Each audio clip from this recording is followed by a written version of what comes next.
Welcome to our series of Sharing Survival Stories Saturday. This is a series of stories where formerly homeless mothers are sharing their story of struggles, challenges, and survivals in order to motivate you in your life and whatever's going on. We want to thank the Palm Health Foundation for issuing us a grant, the Be Well Do Well grant, that is bringing us this series of speakers. We are Family Promise of South Palm Beach County. We are a nonprofit based in Delray, and we empower homeless families to transition to self-sufficiency. And today, we are very happy to hear the story of Amanda and Amie, who are graduates of our program.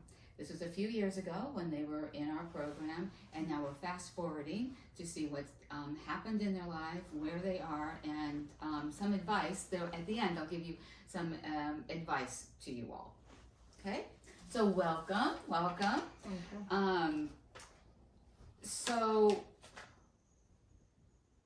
Amie, just to be clear here, Amie is Amanda's stepdaughter, and at the time, Amie was living with her mother, who unfortunately passed away, which caused Amie to go live with Amanda and Jason. Okay, so tell us what was going on at that time in your life. That time for me, it was difficult. We were basically homeless, so we were living with Amie and her mother, and I was pregnant with my son, Beethoven. When her mom had the accident and passing from it. From there, we moved a couple different places, ended up in a church where I had him. Where I went into labor with him, and we lived there for 3 months after he was born, and then got into a group called Hope South Florida. They got us an apartment for a year and a half and paid for it. But that wasn't even that stable. And you were pregnant, but were you working as well at this time? I had been working at, what was I working on? I was at... It doesn't matter, it's just like you were working. Oh, I remember. Mattress. Yeah, the mattress company. Oh. It was a good place to work when you're pregnant because you don't do much. But the people who owned it were not the best. Were not kind. Yeah, okay. They were not. Their hours and their regulations were ridiculous. Okay, so you're working, but Jason was not, or? He was working there too. But okay. that was one issue. They would have him in Miami and me in Fort Lauderdale or something with one vehicle, and they didn't care. That's tough. Yeah. Yeah. So he ended up quitting, and I ended up quitting. He quit before we moved in with her, and I quit after because of their policies. Okay. So when the accident happened, we weren't working, and he of course is a musician, so he did have some side gigs, things like that. But that's why we ended up in the church and in with the program, because we needed the help. Okay. The VA, the Veterans Administration actually helped us get in touch with the Hope South Florida Let's program. make a note that she's the veteran. Okay. Yeah. But it was not easy even there. I couldn't work at that point because I had a small child and a preteen. Yeah. Because she was 12 at the time. And how did you come to find Family Promise? That was a long trip. I ended up working for a temp agency, and that temp agency put me at Travel Pro. Okay. So we were ended up living in our vehicle, the four of us, 2.5 years old for him, but to be closer to Travel Pro, we were staying under the bridge, down the street from the company, down Boca. So the four of you were living in your car under a bridge. Yeah. Wow. And they would go to a food pantry to eat, or go to a mall, anywhere to get air, and I would go to work. What about showering? Like bathrooms. Bathrooms, okay. Yeah. And school? That was summertime. It was summer. Okay. Yeah, that was summer, so it was lucky there. Yeah. But then, somebody at the pantry had mentioned Family Promise, and we had choices. Which pantry was this? Boca Helping Hands. Okay, Yeah, Helping Hands. yeah. Okay, good. Helping Hands. Good. But at the day we decided to come here, the only reason I was even with him is because he was too wasted from the night before to drive and take care of the kids. So we went to the food pantry and ate. Then we had a decision: use the last of our money to put gas in the car for me to work the next day, or come here. After making a phone call, we decided to come here, which of course changed our lives. And then, but I had to quit that job because unfortunately, when I entered the door, Yeah, you had an accident. I had an Yeah, accident. she hurt herself coming in. Yeah, put me out for 8 weeks. Yeah. Basically. It's a heavy door. Yes, it is. Yeah. I scar to prove it. So you came into our program. Yeah. And then, how did you feel at first when you came in? Because we got a lot of rules. Rules don't bother me. I'm a Marine. Oh, okay. There you go. I'm used to rules like anything. In the military, I was like every 6 months is like go get shots, and you're like, yes sir. And because you were young. Yeah. Well, you're still young, but Yeah. so how? What did you feel like? What was going through your head at the time? Were you glad that there were just going to people that were going to help you? Yeah, I will say because I was entering my freshman year of high school, which is obviously that's a lot. A lot. Yeah. For a child to be going through homelessness and going into high school, and I was in a completely different county at this point. I grew up in Broward County, so to be now in Palm Beach County, it was very surreal. I had no idea almost what was going on around me. No friends. No friends. Yeah, because you're just here. Yeah, I had no friends, no connections. A teenager with no friends. God. So it was it almost felt like I was sort of floating through everything.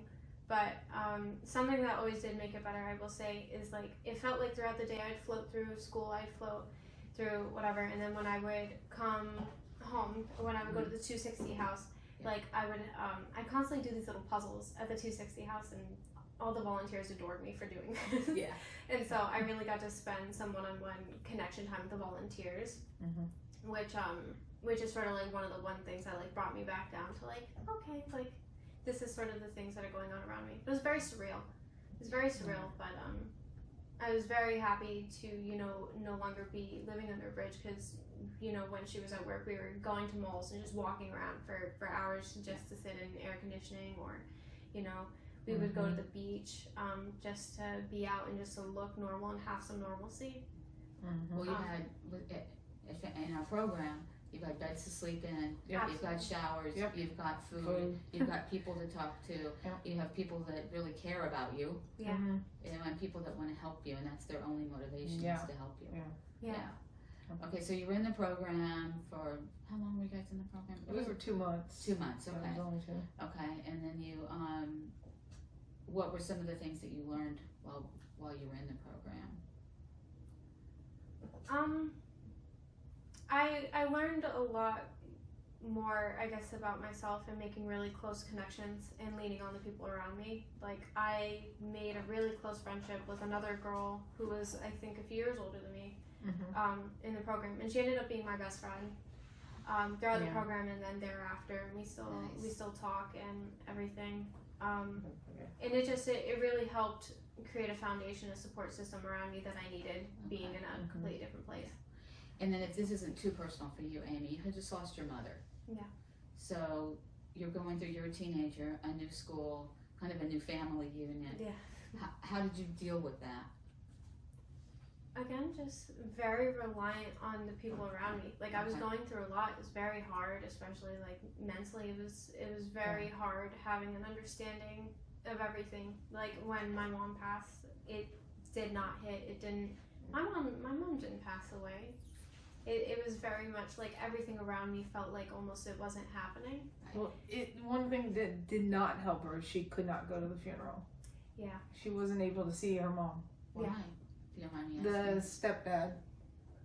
And feud between her dad and the stepdad. Yeah, basically. there was a lot of tension between my dad and my stepdad, who was my mom's husband. Yeah. And there was also a lot of tension between my dad and my mom's sister, my aunt.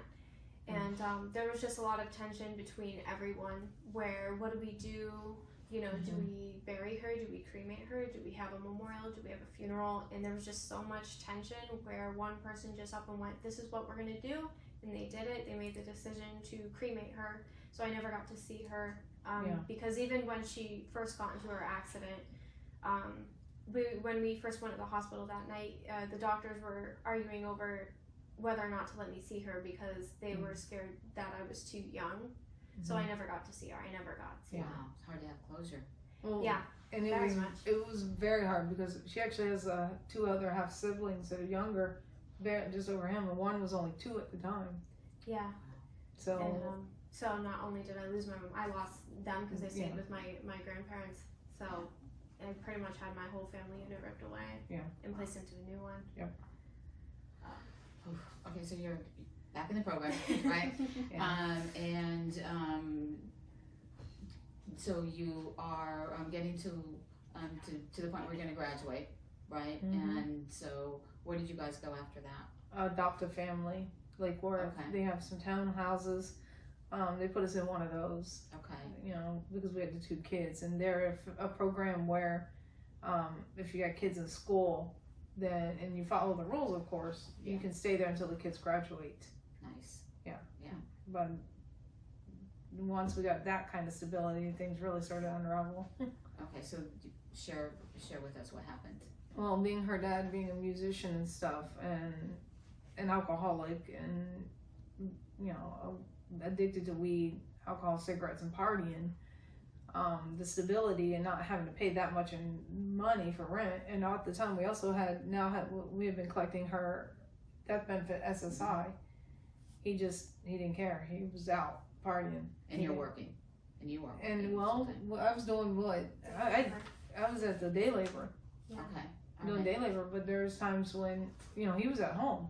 He worked at night doing musician jobs, but she goes to school. He had to be watched. Yeah. I was doing day labor jobs, and I was lucky because I actually worked for the day labor previously during one of our times when we lived off of Commercial Boulevard. Okay. And the guy that ran that knew me, so that he was doing everything he could to get me jobs. He knew I was a hard worker. Right. But it wasn't easy because day labor is like first come first serve. So sometimes it was like these guys were asked to come back from the day before, so there's no new jobs. All right. There's a lot that happened there. I can't remember exactly the time, like all the different things that happened at that house.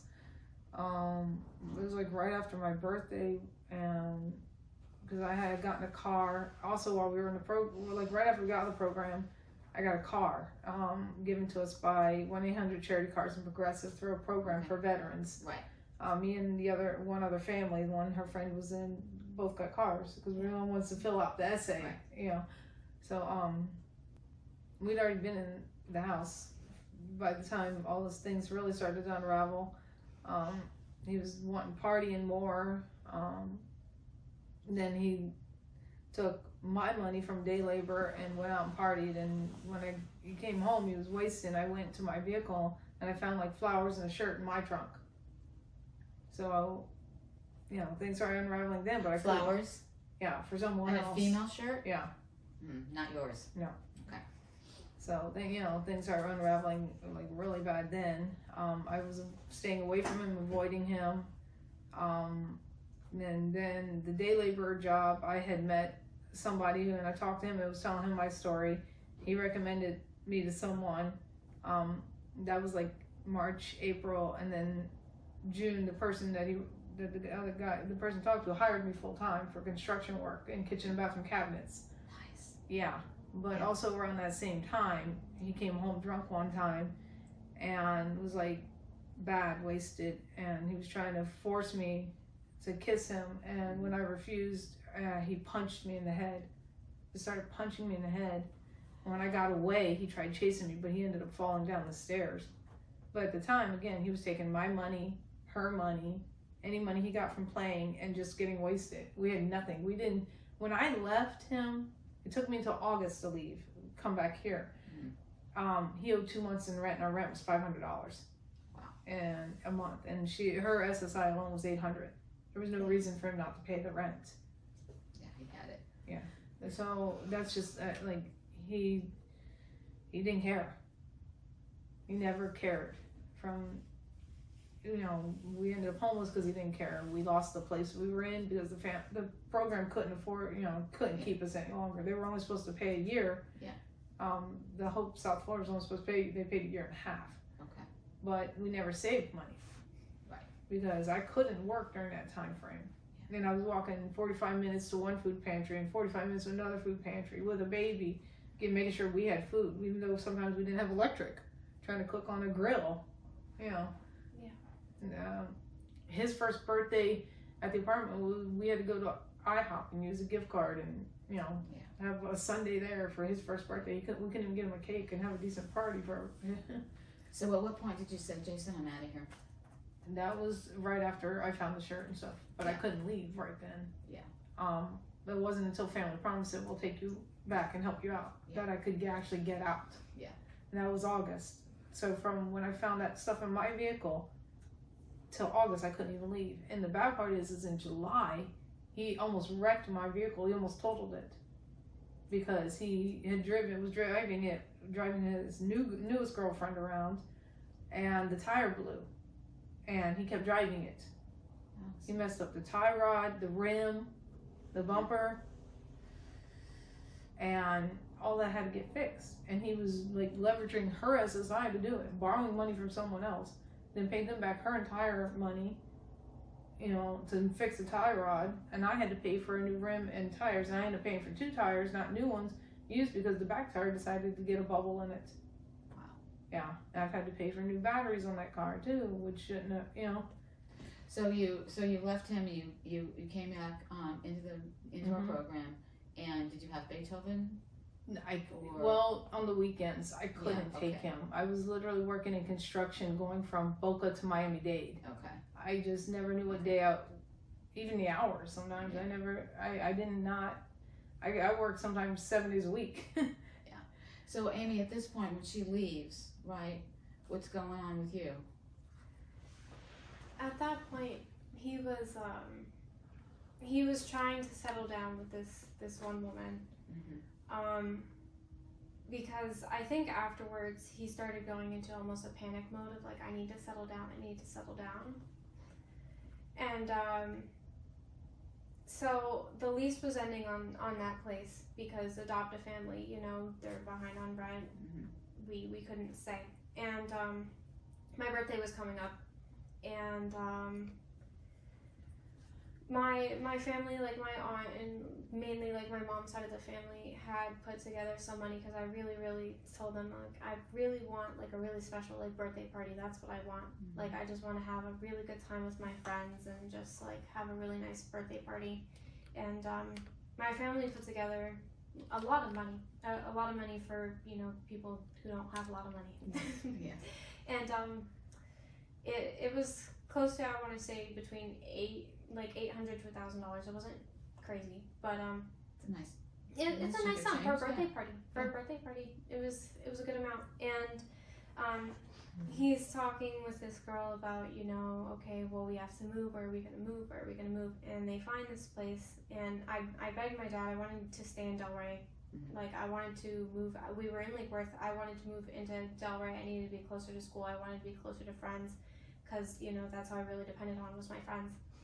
And I begged and he said, we just can't do it, we just can't afford it. So we stayed in Lake Worth, and we moved to, it was a 2-bed, 2-bath house in Lake Worth for $800 a month. Okay. Very good price. And in order to move there, he took all of my money from my birthday. Money? Yeah, for my birthday. That wasn't the first time.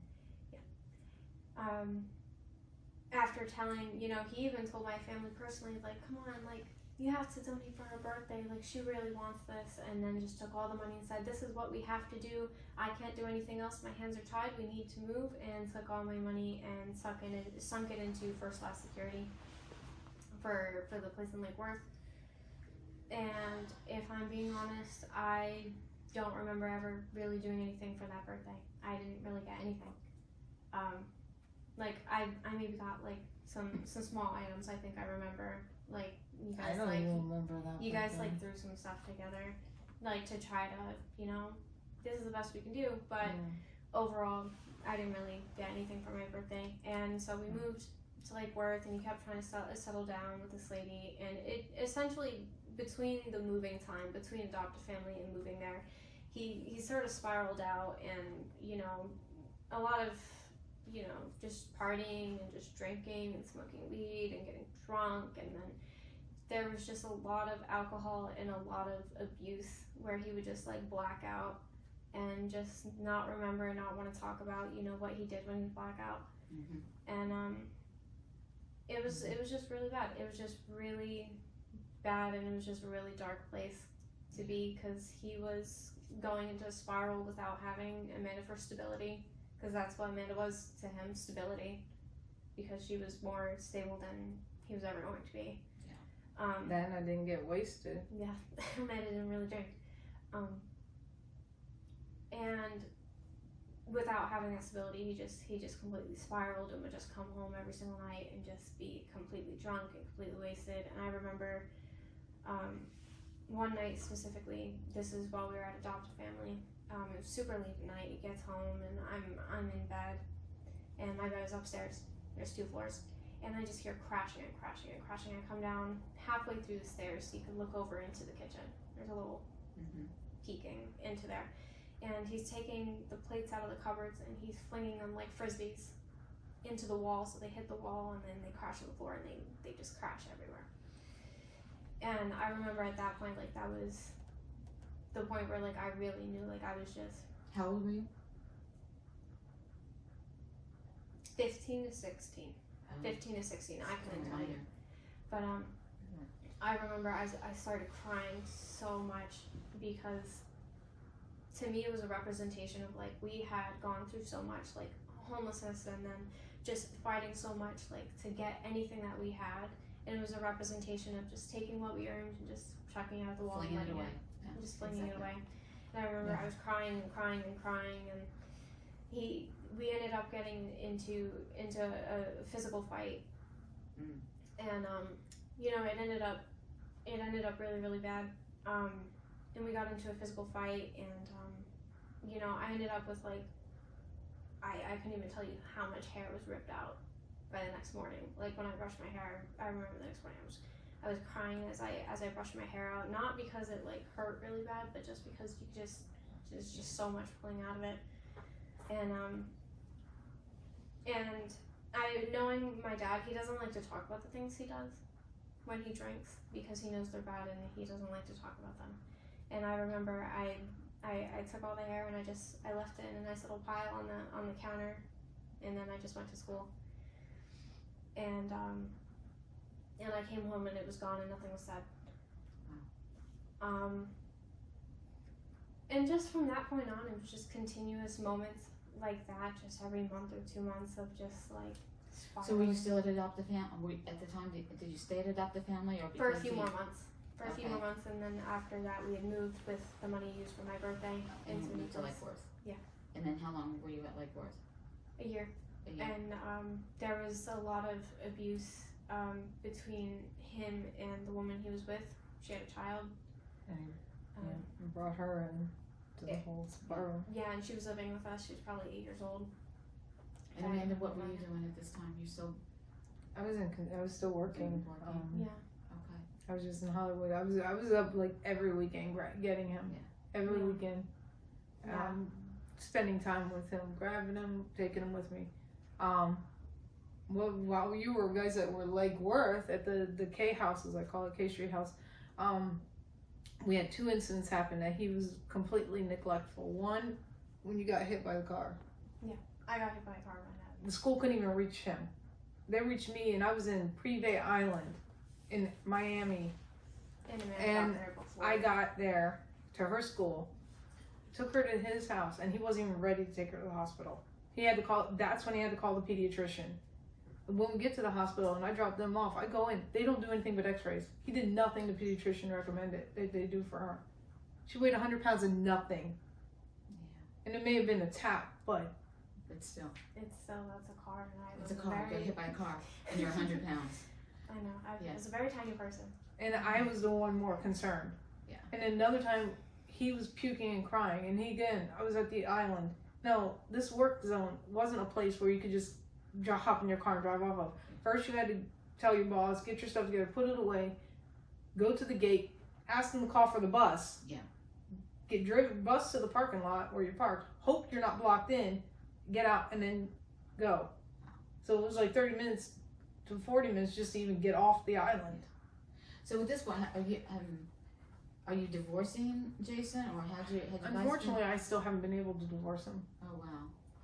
It got held up in the courts, and then I have no money to deal with it. I filed in Broward and said that here in Palm Beach, but I filed in Broward because when I tried to file in Palm Beach, they told me to file in Broward because that's where I lived. Okay. So it was a whole mess up of situation. But you're working on it. I've been working on it. Okay. And then you graduate high school, and then what happens?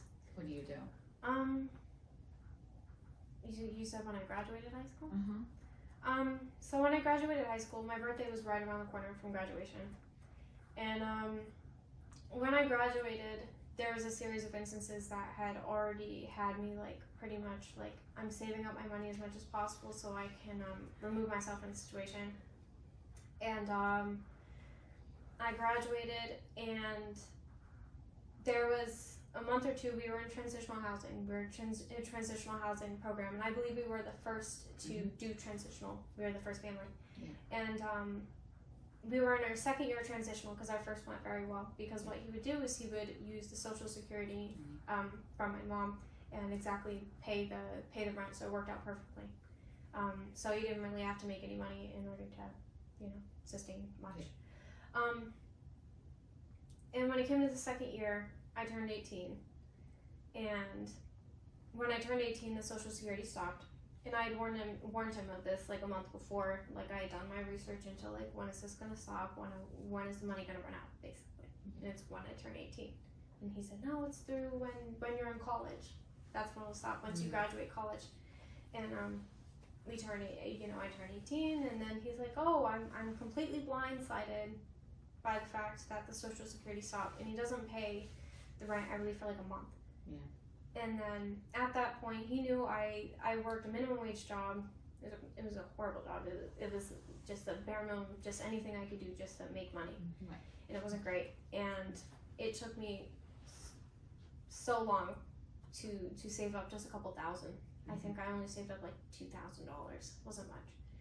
And he took a large sum of my money and said, this is what we have to do. This is what's necessary in order to, make things work, and this is what has to be done. He takes my money and he hands it over as rent, and he doesn't say anything to anyone, like saying like where this money came from.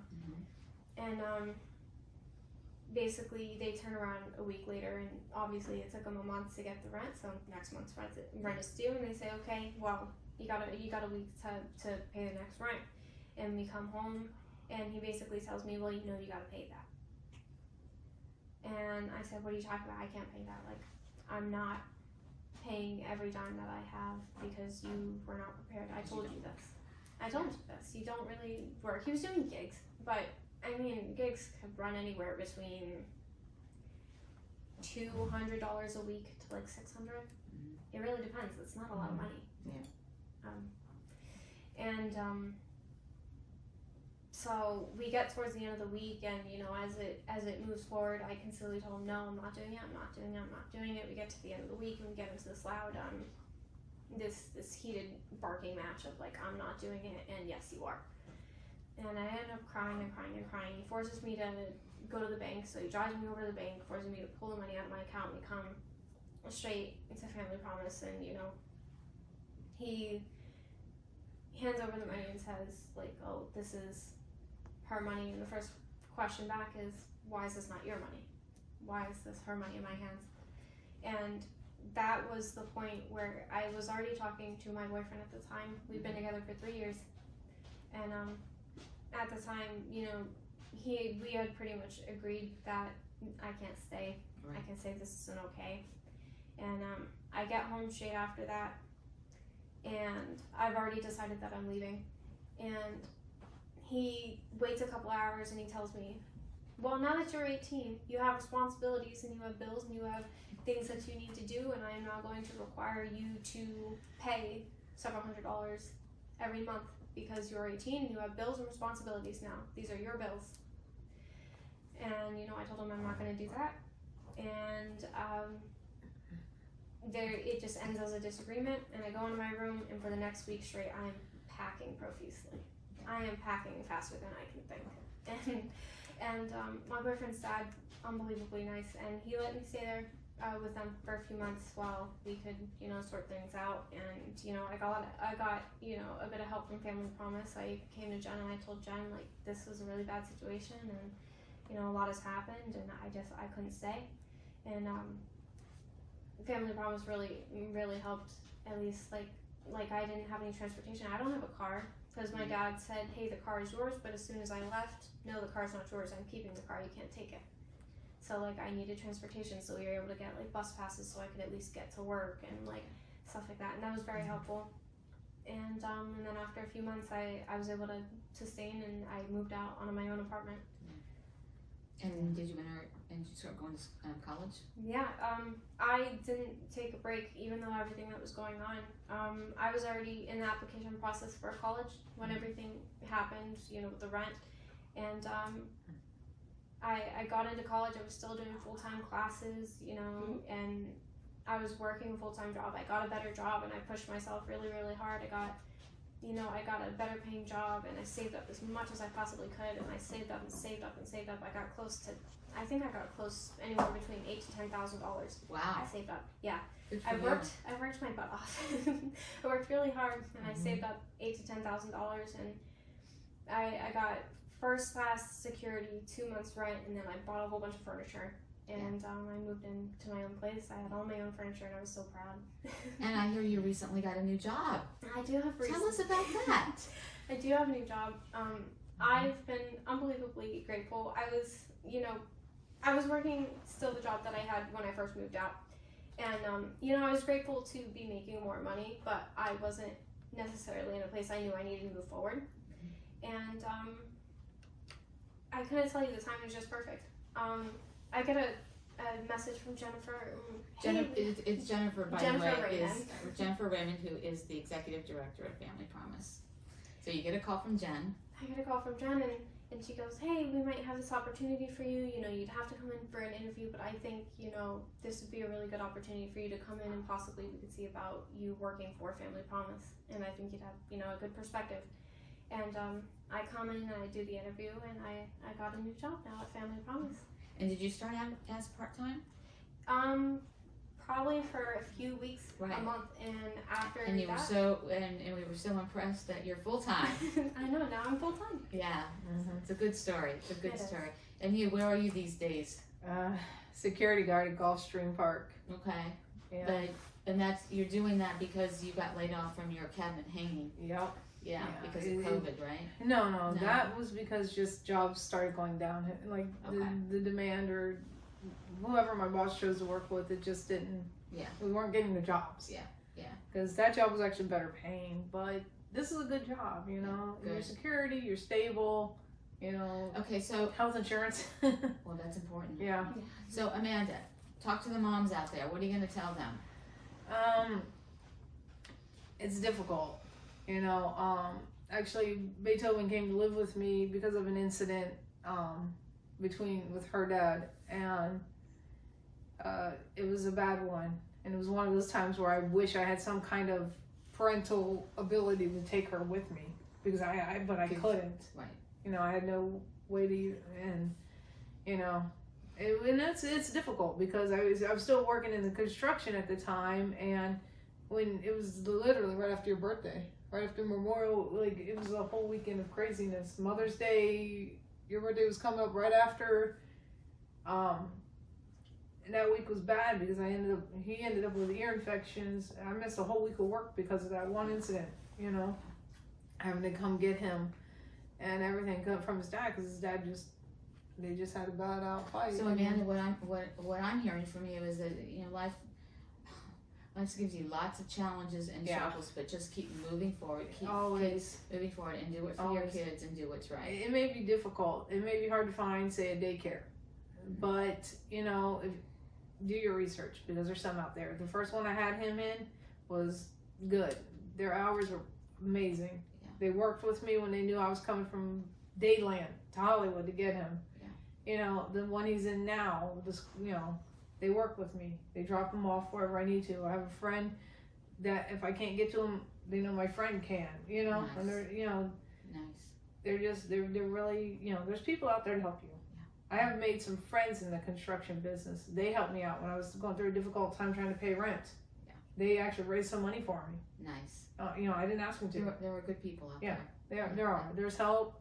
You're stronger than you think you are. You can do it. As a single parent, mother or father, single parent, if you're in an abusive relationship, you can get out. Get out. There's whatever you can find a way. You can do it. You don't need to deal with that. And Amie, going forward, if there are any young ladies out there, what would you say to them?